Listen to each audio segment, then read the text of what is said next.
Centro de Multiplicação de Animais Silvestres da UFESA. Quando ocupei os cargos de vice-diretor e diretor da antiga ESAM, Escola Superior de Agricultura de Mossoró, hoje UFESA, Universidade Federal Rural do Semiárido, não deixei minhas atividades de professor e pesquisador. Naquele período, mais precisamente em 1989, idealizei e criei o CIMAS, Centro de Multiplicação de Animais Silvestres, com financiamento do CNPq, Conselho Nacional de Desenvolvimento Científico e Tecnológico, e BID, Banco Interamericano de Desenvolvimento. O CIMAS tinha como finalidade criar animais silvestres nativos do semiárido nordestino, que tivesse 3 características básicas. Primeira característica, que fosse usado na alimentação do sertanejo. Segunda característica, que tivesse importância econômica. E terceira característica, que tivesse correndo risco de extinção. Então, estas características sociais, econômicas e ecológicas serviram para a escolha dos animais. Mas nem todo animal se presta para ser domesticado. O animal tem que ter os atributos necessários à domesticação, como a poligamia. Todos os animais domésticos são polígamos. É um touro para várias vacas, um bode para várias cabras, um carneiro para várias ovelhas, um galo para várias galinhas. Os animais monógamos não se prestam para ser criado em cativeiro. Uma outra característica é o hábito gregário. O animal tem que viver em bandos. Os animais que vivem isolados não se prestam. Por exemplo, a anta. A anta é um animal que só procura o seu parceiro na época do acasalamento. Vive solitário. Então, os animais solitários não se prestam para ser criado em cativeiro. Uma outra característica é a facilidade de se multiplicar em cativeiro. Teoricamente, qualquer animal pode ser multiplicado, pode se reproduzir em cativeiro, mas não com facilidade. Por exemplo, você pode fazer com que a onça se multiplique em cativeiro, usando tecnologia, o veterinário treinado, com um bom manejo, etc. Mas o animal tem que se reproduzir normalmente nem em cativeiro, ter facilidade de se reproduzir em cativeiro. Uma outra coisa, se for ave, todas as aves domésticas põem no chão. O mutum, por exemplo, o mutum só faz ninho nas árvores, então não se presta para ser criado em cativeiro. A galinha, o guiné, o pato, o peru, todos esses animais que nós criamos nas fazendas, criamos com finalidades zootécnicas, esses animais põem no chão. Uma outra característica é a precocidade. O animal tem que ser precoce na gestação e no crescimento.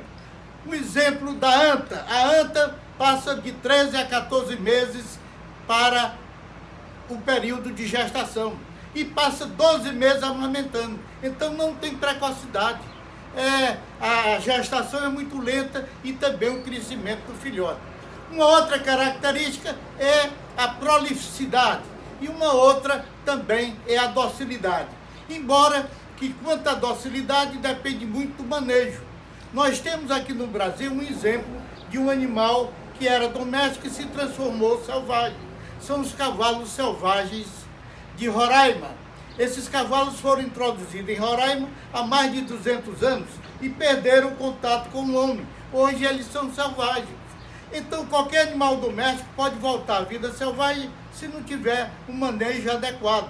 O búfalo é um outro animal, é um animal selvagem, mas em cativeiro, ele tendo um bom manejo, ele se pode criar, se torna muito dócil, muito manso, como é o caso dos búfalos criados na ilha de Marajó. Então, baseado nestes atributos biológicos desejáveis à domesticação, nós escolhemos 7 espécies e um grupo de espécies para serem criados no SEMA.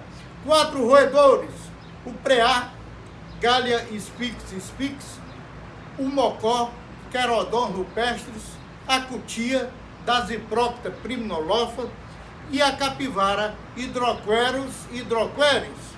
Além desses 4 roedores, nós escolhemos a ema, que é a maior ave do continente sul-americano, escolhemos o tejo, que é o maior lacertílio brasileiro, e escolhemos o caititu, que é um porco nativo nas 3 Américas, América do Sul, América Central e América do Norte, e escolhemos também o grupo de abelhas sem ferrão, do gênero Melipona trigona, abelha jandaíra, abelha uruçu, abelha jataí, abelha moça branca, abelha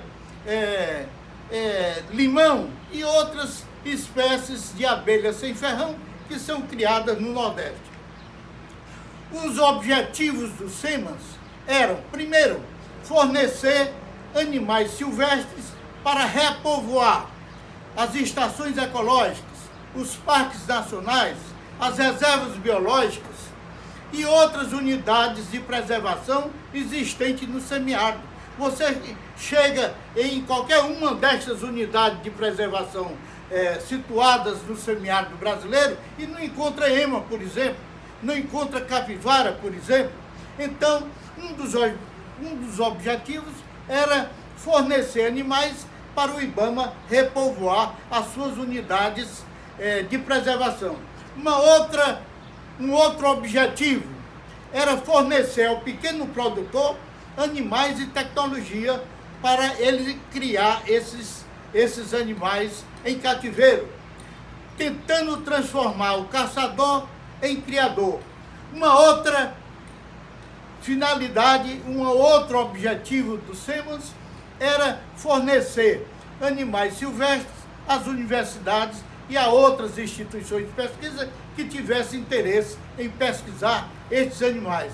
E também fazer pesquisa. O SEMAS iniciou uma série de pesquisas com esses animais que lá estavam sendo criados. Quando eu me aposentei da antiga ESAM, em 1994, nós tínhamos no SEMA 500 cutias, 150 mocós, 100 preás, 100 catitus e 100 emas. Então, era um número muito grande de animais silvestres que eram criados naquela época no SEMAS.